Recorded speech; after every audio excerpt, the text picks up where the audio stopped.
విజయమే జీవితము కాదు. ఓడిపోవడం అంటే అన్నీ కోల్పోవడం కాదు. గెలుపు ఓటములను సమానంగా స్వీకరించడమే జీవితం.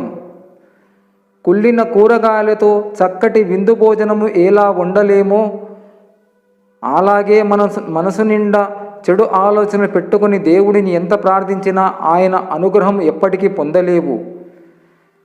చిరునవ్వులతో బ్రతకాలి, చిరుదివ్వెలు వెలిగించాలి, వేకువల ఉదయించాలి, వెన్నెల కురిపించాలి.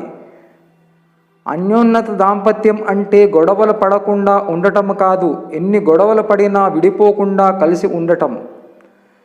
అడిగిన వెంటనే ఇవ్వబడిన దానం గొప్పది. ధనం ఉన్నవాడి కన్నా గుణం ఉన్నవాడే గొప్పవాడు. పవిత్రుడు, సాహసోపేతుడు అయిన వ్యక్తి ఘనకార్యాలను సాధించగలడు. గొప్ప పనుల సుగంధమే పేరు ప్రతిష్టలు.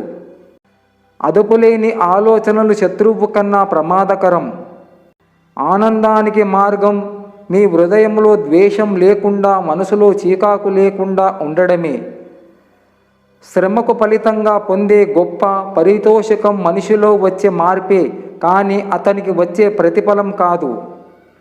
మంచి మనసుంటే సంపదలు వాటంతటవే వస్తాయి.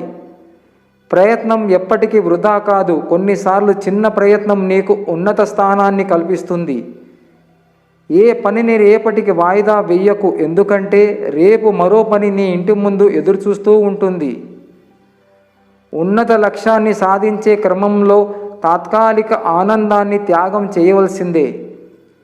దేవుడు అందరినీ ఒకేలా చూస్తాడు. సమయం అందరికీ ఒకేలా ఉంటుంది. అయినా కొందరు ఆనందంగా, ఇంకొందరు విచారంగా ఉండడానికి కారణం వారి వారి కర్మ ఫలితాలే. మనం ఒకరి సంతోషాన్ని కోరుకుంటే మన సంతోషాన్ని ఆ దేవుడు కోరుకుంటాడు. 100 అబద్ధాలు చెప్పి నమ్మించే ప్రయత్నం చేయడం కంటే ఒక నిజం చెప్పి క్షమించు అని అడగటం చాలా ఉత్తమం. ధనవంతుడు సముద్రం లాంటి వాడు. ఒక్కరి దాహం కూడా తీర్చలేడు. గుణవంతుడు బావిలాంటోడు. ఊర్లో అందరి దాహం తీరుస్తాడు. ధనం కంటే గుణం గొప్పది. చిన్న విజయాన్ని చూసి మురిసిపోవద్దు. అది తొలి అడుగు మాత్రమే, గమ్యం కాదు. ప్రారంభించడానికి ధైర్యం ఉండాలి, కొనసాగించడానికి కృషి ఉండాలి, పూర్తి చేయడానికి పట్టుదల ఉండాలి.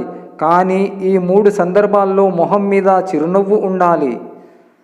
సంపాదన శాశ్వతము కాదు, మన జీవితం శాశ్వతము కాదు. శాశ్వతంగా నిలిచేది ఒకటే, అదే మన మంచితనం.